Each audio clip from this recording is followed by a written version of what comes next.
Okay, how did you do? Hopefully you got these answers for the quotient, dividend, and divisor. And for your 1, 2, 3, 4, 63 is the dividend, 9 is the divisor, your quotient is 7. For 30 divided by 6, 30 is your dividend, 6 is your divisor, 5 is your quotient. Okay, for 72 divided by 8, 72 goes in the house, 8 goes outside the house, 9 is the quotient. So dividend, divisor, quotient. So you're putting them in just like you read them. 72 divided by 8. Wait, we already did that one. 18 divided by 9. So 18 divided by 9. Then your quotient would be 2 because 9 goes into 18 2 times. All right. Next, we're talking about the steps to long division. Okay? There's 4 different steps, and once we get to the bottom, we come back up and start again. You go through these steps sometimes a bunch of times, maybe once or twice, 3 times, could be longer. That's why it's called long division. All right, the first step is divide. So if we're looking at our problem, if I have 481 divided by 20, first thing I'm going to do is divide. And I don't start with 481 because 20 has 2 spaces. I'm going to start with 48. And 20 will go into 48. So I'm going to divide 48 by 20. And it's going to go 2 times. So then my next step is to multiply. 2 times 20. So 2 times 20, I'm going to put it right under the 48. Then I'm going to subtract. 48 minus 40 is going to give me 8. Then I have to bring down that 1. So there's bring down. If there's another number, you got to bring it down. And I like to go ahead and write an arrow or draw a line. Helps me keep it all in line. And see how I have all my numbers lined up nice and neat? So they're all under each other. That just helps you keep it straight. Okay, so now I have 81. I've got to come back up here again. I'm going to divide. How many times does 20 go into 80? 81, sorry. We're going to say 4 times. Then we're going to multiply again. 4 times 20 is 80. Then we're going to subtract. 80 minus 81 gives us 1. Okay, let's look up here. There's nothing else to bring down. So our answer would be 24 with a remainder of 1. If we did that as a fraction, it would be 24 and 1 over 20. If we did as a decimal, we would put a decimal here and keep going. All right. Did you try the ones on the bottom? One thing with long division, I don't have enough room right here to work long division. And it's not something I can do in my head, so probably you can't either. So what I did is I took a blank piece of paper so I'd have more room. I don't like to be all bunched up. I don't like to squint my numbers really little. Okay, you want to be able to see what you did. I want to be able to see what you did so I can help you if you made a mistake. So number 1 was 626 divided by 24. Okay, first thing I did is I looked at just the first 2 numbers, 62. Okay, 24 goes into 62 2 times. 2 times 24 is 48. So I wrote my 48 down here. All right, then I just subtracted. 8 minus 2 I can't do, so I had to borrow from my 6. Made that a 5. Makes the 2 a 12. Okay, 8 minus 12 is 4. 4 minus 5 is 1. So I had 14. Then I brought down my 6. And I knew I was on track because 24 won't go into 14. If this number had been bigger than 24, then I know this number needs to go higher. All right, say I tried,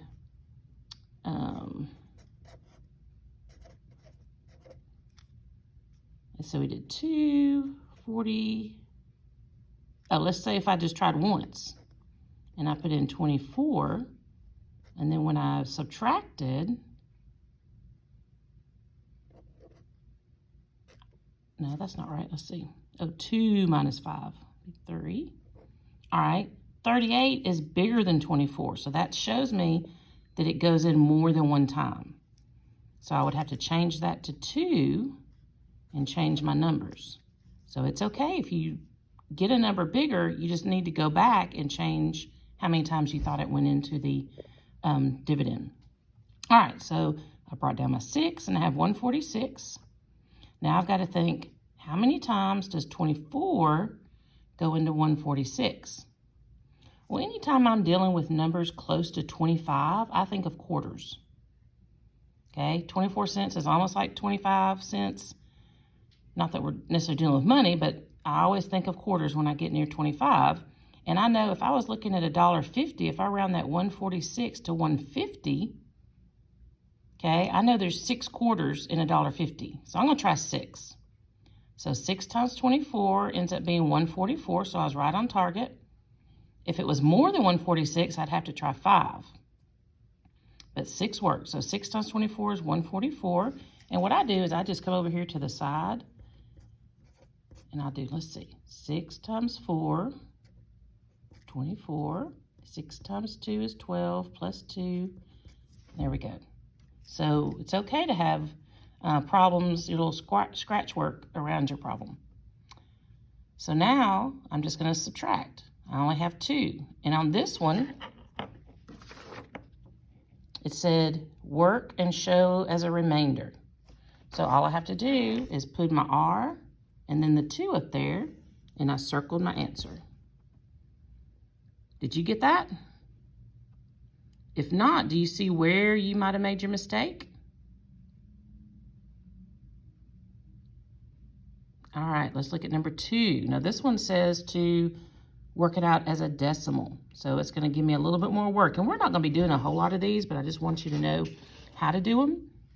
All right. So we've got, well, remember I told you to add a 1. So we've got 285,361. That was my original number. Now I'm not gonna try to think of how many times 24 goes into all that. I'm gonna look at the first 2 numbers. 2 places here, the first 2 places here. So 24 goes into 28 one time. 1 times 24 is 24, and then I'll subtract, and I get 4. Oops.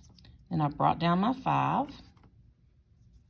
24 won't go in there twice because 2 times 24 is going to be 48, so that's too much. So again, it's just 1 time. So 1 times 24 is 24, and I subtract. I get 21. I bring down my 3. Okay. Now I've got to think, how many times does 24 go into 213? Again, I'm working with quarters over here, so I know it'd be 8 quarters. So I would do 24 times 8. 8 times 4 is 32. 8 times 2 is 16, 17, 18, 19. So I put 192. Subtract that and I get 21, and I bring down my 6. All right, let's see if I add 1 more 24. What do I get? 4, 6, 9, 10, 11. Look, 216, 216.